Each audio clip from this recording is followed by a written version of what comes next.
As we talk about how vital it is to have strong social work leadership, I can't think of a better example than our commencement speaker today. One of our own alums, Ricardo Neal, is the current president and chief executive officer of We Will All Rise, a nationally recognized organization focused on improving life outcomes for young men of color across communities throughout the country.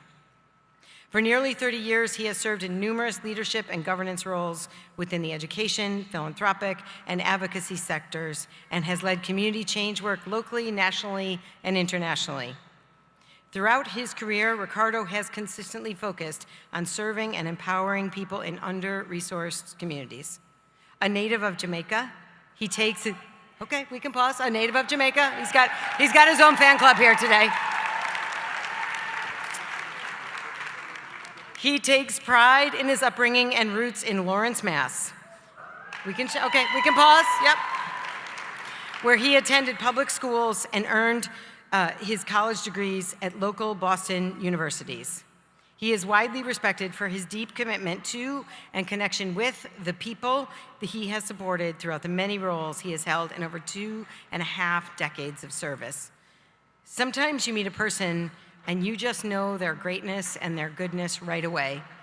Such was the case when I met Ricardo Neal, and I knew I wanted him to be our speaker today. It's my honor to welcome our guest speaker, Ricardo Neal.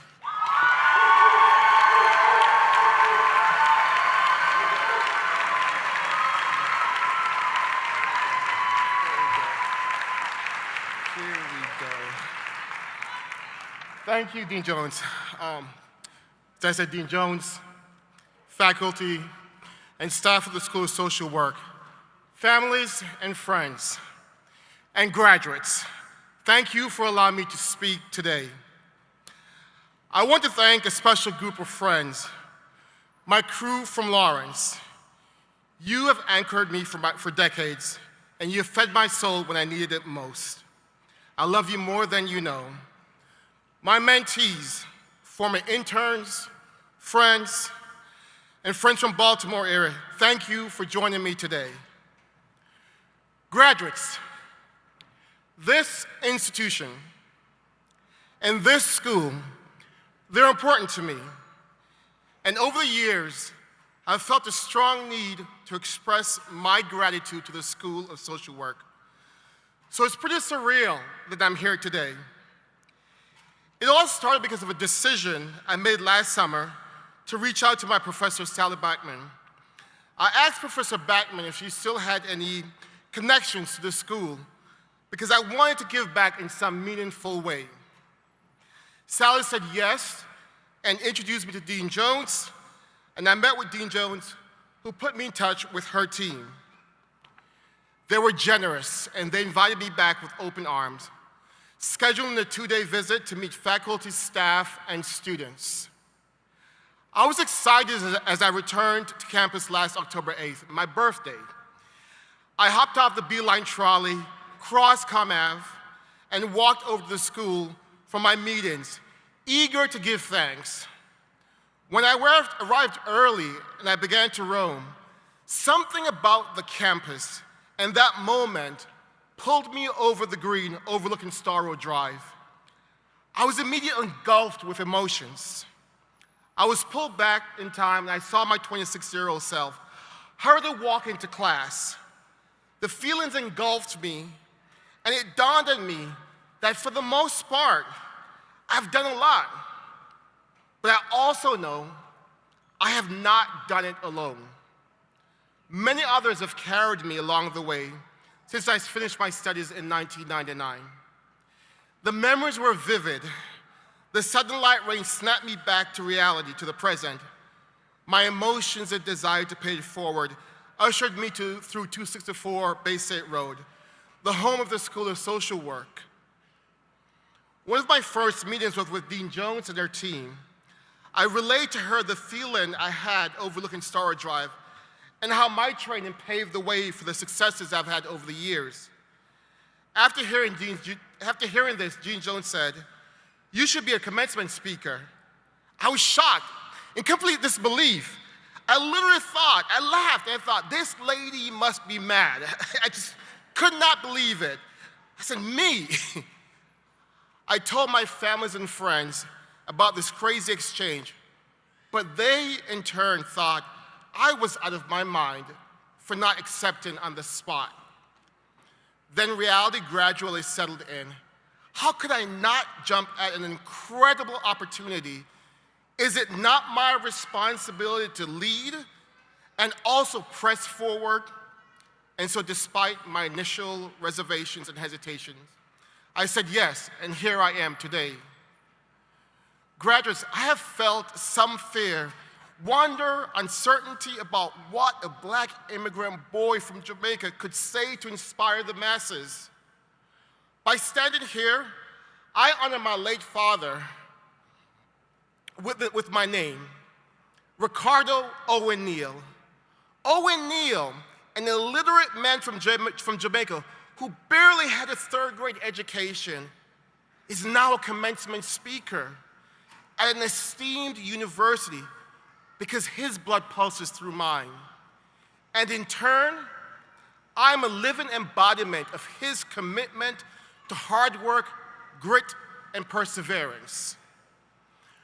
My mother, Sylvia Millicent Neal, sitting in the back, in the twilight of her life, her mind and body ravaged by Parkinson's and dementia, she's yet made another graduate commencement today to see her boy reproducing and planting seeds so that you, the next generation, has a chance to press forward and fight on.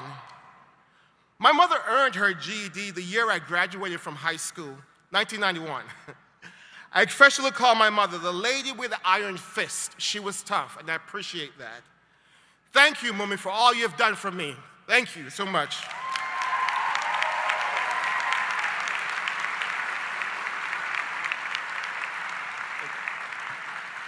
I also want to express a special thank you to Mrs. Guy, my mother's best friend of 60 years and my second mother. At 84 years old, thank you, Mrs. Guy. At 84, I know at 84 years old, Ms. Guy, traveling to Jamaica is difficult for you. Please know I'm deeply grateful that you're here today with us. Along with my identity as a grateful son, the man standing in front of you is in fact a little brother who's fully aware of the pecking order in my family. I have older siblings, especially my older sisters. We're firmly in charge. I am thankful in the large family in which I was born. My sisters helped to raise me. They ensured that I had food, shelter, transportation, and everything else I needed in life. I have a deep reverence for elders. I respect hard work, and I'm acutely aware that individual success is possible because of the tribe, the beautiful village, the community that bands together so we will all rise. The sacrifices made by my parents and older siblings when we arrived to the United States in the 1980s have contributed significantly to my success and by extension, and have enabled me to serve. We have forged a path forward in faith, love, and service, tenets that have guided me ever since. My dear family, I sincerely thank you. I know that my path in this world was and is made possible by you. I work hard every day to ensure that everyone I come in contact with feels valued and cared for, just as I have been.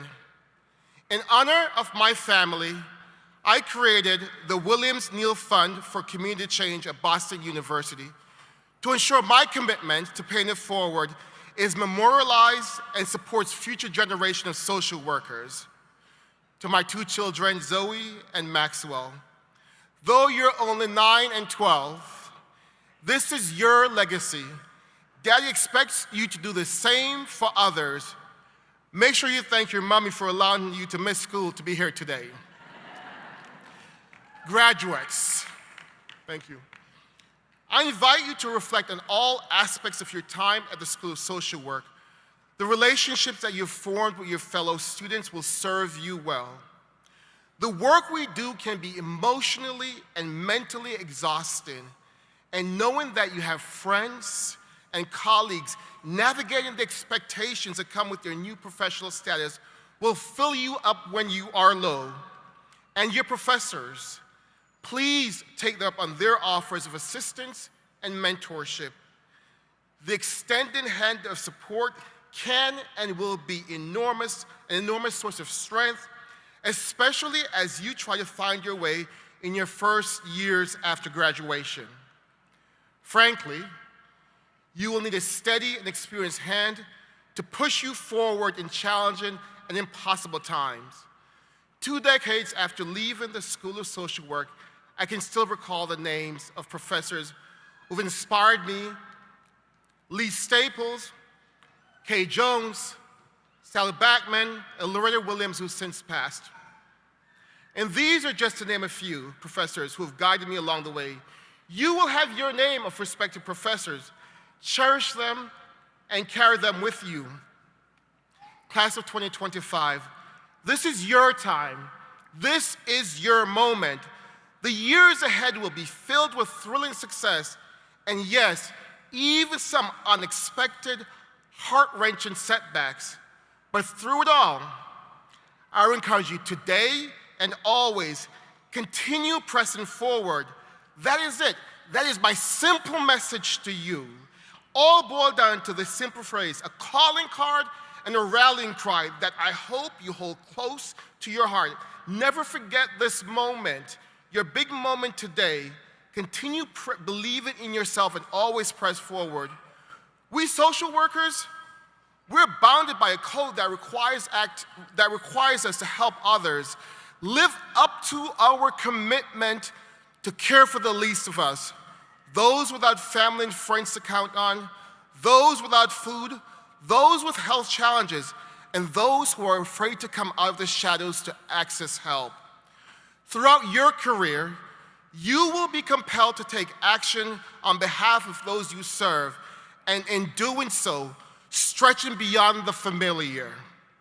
There will be instances where you must act boldly and loudly, as you will undoubtedly have the power, the resources, and access required to stand your ground and open doors for others.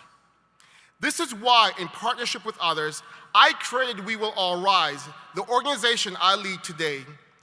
We believe in the boundless possibilities of young men of color, and we work hard every day to ensure that they have equal access to opportunities so that their brilliance can be unleashed. My training at the School of Social Work planted the seed, and today that organization, we have committed nearly $1 million in direct cash assistance to blaze a trail of possibilities for young men in communities across the country. That was my bold and loud action. I'm confident you will have yours, and you will do the same. There will also be moments where you must temper the resistance to be the loudest actor. Your quiet actions can be just as bold. You will then move others to make thoughtful choices and ultimately benefit others who need it most. I've learned over the decades that change and goodness require dogged and relentless commitment. You will encounter many accolades along the way, and the trappings of success will be part of your journey. You should enjoy those, but always be mindful. Those trappings can impose a false sense of grandeur, consuming and masking your true purpose. Ground and anchor your actions in the principles you've learned during your training, so you do not lose sight of your ultimate goals, your calling as you press forward.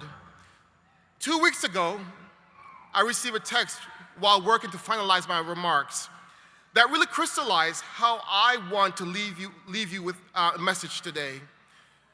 The text said, "Just wanted to tell you I love you and I appreciate you. I'm going to need the biggest hug when I see you." That was from a 26-year-old young man, David, in Milwaukee, who I've mentored for years and who have been part of the All Rise community since we launched the organization. David is now a pre-K teacher and he loves working with 3- and 4-year-olds, and they love their teacher. How lucky am I to live in a time when a young black man can leave openly and unapologetically with love. Whether it is David's love note, Wilmon and John, who I met when they were freshmen at Eastern High School in Washington, D.C., who flew here to see their old mentor deliver today's commencement address, or Richard, whom I mentored over 20 years ago since I left the historic Freedom House right here in Boston. What I know more than ever is that love is a currency that fuels me, is what gives me all I need in good times and in not so good times to press forward. Graduates, I challenge you, always lean in and press forward with love as part of your practice in your daily life. We are undoubtedly living in chaotic and uncertain times. I cannot help but to feel hopeful. I am confident that you are exceptionally well prepared to meet the moment, no matter the odds, no matter the obstacles, and even no matter the momentary success or thrill. Press forward in love, class of 25. Congratulations, and it's been my honor to stand before you to share my story. Thank you so much. Thank you. Thank you.